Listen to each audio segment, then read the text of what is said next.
market strategies, and then we're gonna talk about what needs to be done by the end of this week, which is quite a list, so Ms. Sears may have to help with some of the other students. Are we ready to go?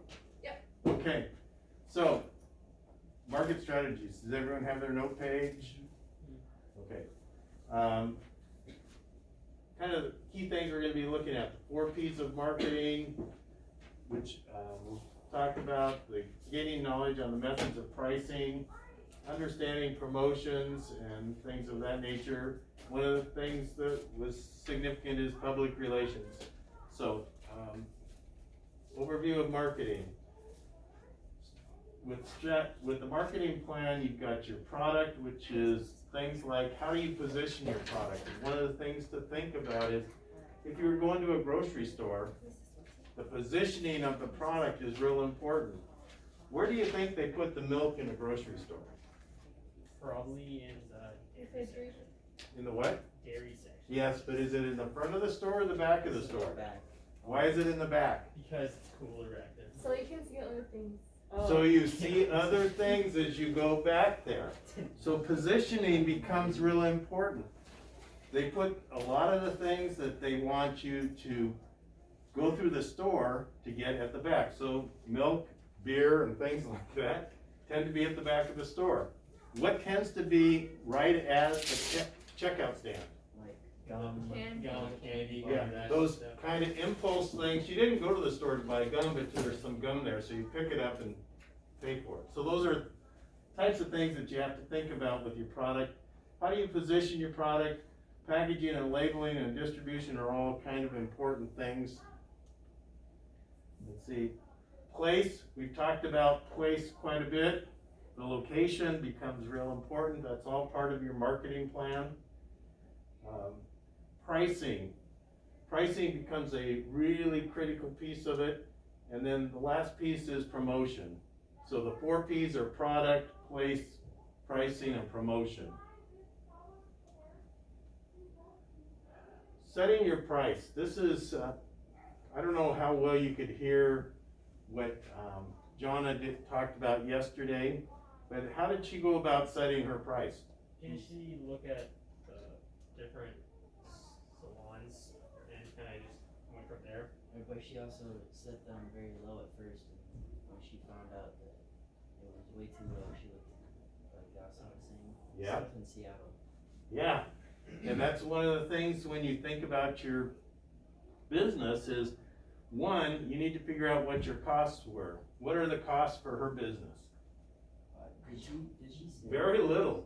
I mean, there's almost no cost for what they do. It's just their time. I mean, yes, there's a little bit of cost for the makeup stuff that they use, but it's minimal.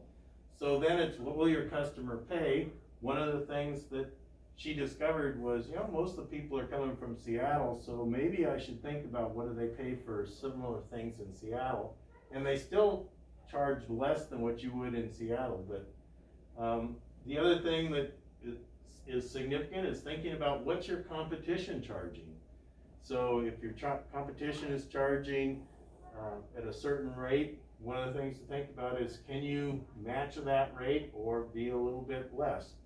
And then what will the market bear? That's, this whole thing about sometimes you don't have a lot of competition. It's just about a matter of how much will someone be willing to pay for the product or service that you're offering. Place, 3 keys to business success. We've talked about this. Location, location, location. One of the key things for her business was, what was her location? Anywhere, everywhere. Everywhere, where their customer was. So she went to them. And that's, again, one of those key things. If you can do it with your business, that's a great way to do it.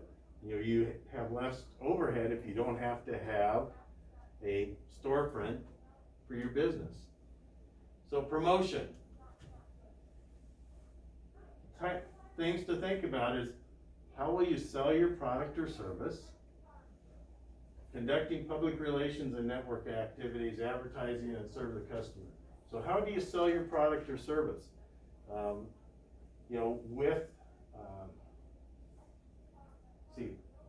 you're part of the courthouse. Yep.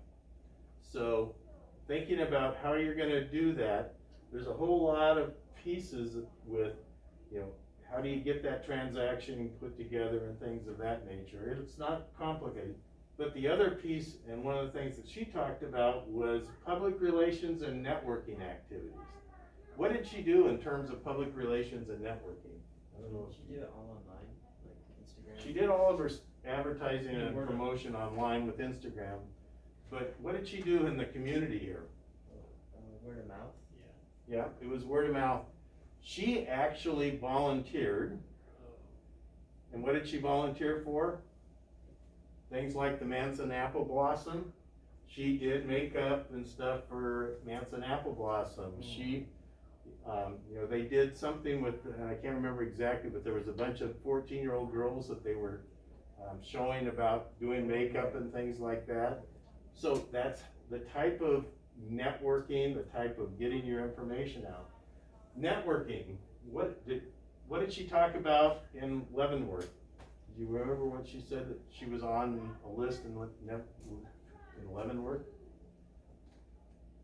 She said she started in Chelan, but then moved to Leavenworth because more people wanted to get their weddings in Leavenworth. In Leavenworth, there are a few places that do weddings as well, but they got on the vendor list. And what does that mean? Well, when you went to a certain place to have a wedding, they would give you a list of preferred vendors for flowers, for, you know, a wedding cake, for makeup and hair stuff. That's a great way to do it. Does it cost much? No, it doesn't cost her much to do that. Her advertising has been primarily word of mouth, and Instagram is what she used a lot for that. So you need to think about, how are you gonna get your business, information about your business in front of the people that are gonna make decisions to buy. So, you know, with the courthouse, you know, thinking about what are some ways that you can do that. One possibility is, you know, in partnership with some of the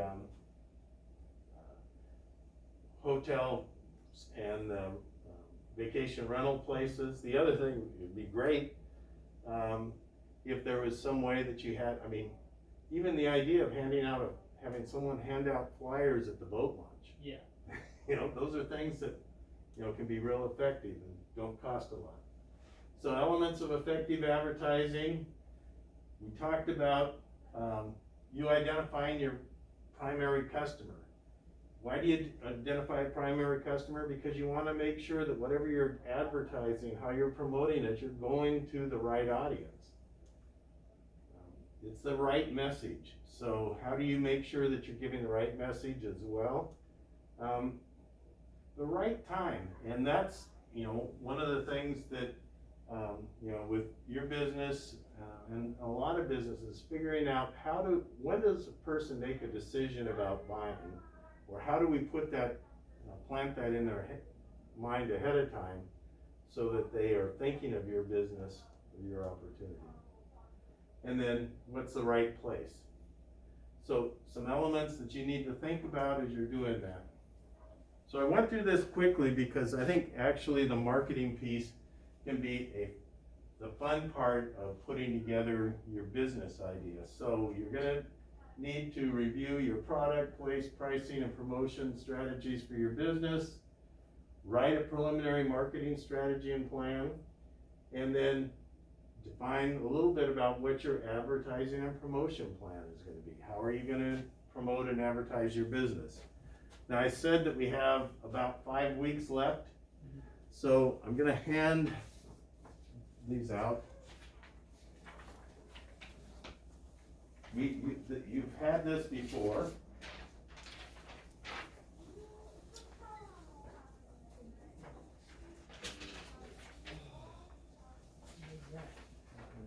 It's the list of what you need to have in your display and prepared for your final project.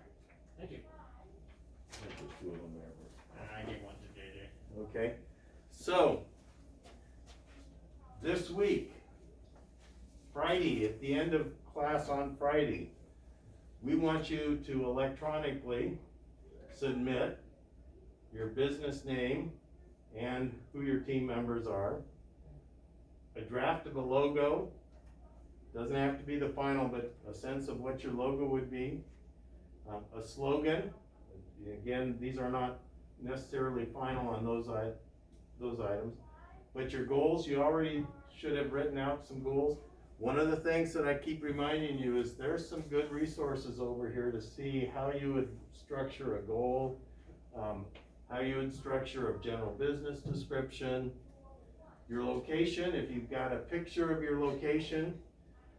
I know that for the courthouse, you gave us the coordinates, which was pretty funny. But you know, a picture would be great, because ideally on your display, having a picture of where your location is gonna be is important. Your key product or service description, what is it that you're gonna be giving or providing? And then last week you did market research, and the two things that I'm most interested in is who's your primary customer, and having that very well defined so that you can target your advertising and promotion to that customer. And who's your competition, your primary competition. So when you're doing this electronically, you need to be fairly specific if you can on that. And then the last piece is the start of your marketing strategy, being the, you know, price, placement, product, promotion, those pieces here to start. How are you gonna do your marketing? I can't overemphasize enough, it's important to get this stuff written in a Word doc or whatever, so that it can be submitted to Mrs. Sears, so I can look at it over the weekend. Because one of the next steps is you're gonna be picking out your fonts and things like that for your display. And you need to have all the words there, so it's easy to just start printing things that, you know, to test it and see how it works. So I don't know, Ms. Sears, do you have something you wanna add, or? No, just remember when you're saving your document this time, save it with your business name, and then at the top, make sure you put the name of your business on the actual Word document, and then who your members of your team, you know, the members of your team are, and then have all those other items on there, and make sure you save it and share it with me by Friday. And the Share other it with thing your is team members. making sure that it's shared in a way that your other team members, if you're not here, can pull it up and do something with it. Because over the next couple of weeks, we're gonna have you start printing headers and the descriptions, and then start working on some placement on the displays. And it sounds like a lot of work, and it is. But the reward is at the end, when you get to do the presentation, and you get to have lunch, and then there's also this kind of cash piece that, because there's fewer groups this year, there's a much better chance that you get one of the cash prizes, which would be $120 for first place, $100 for second, and $80 for third. So I think there's some incentive to get some work done on this. What questions do you have about what needs to be done today and this week? Does this whole list need to be done by Friday? No, he just, I have the Down- mold for you. Down through the marketing strategies, you should have something. The last couple pieces, we're gonna be talking about over the next couple weeks, so you don't need to do those, but have it really well written out, your goals, your business description, your product and services, so that the more you have that ingrained and you're just comfortable with it, the easier your presentation's gonna be. So, good question though. Fresh hot and cold, right? Other questions? Just kidding. I think, if there's nothing else, you can get in your groups, Teasing you. you know, and start working on it.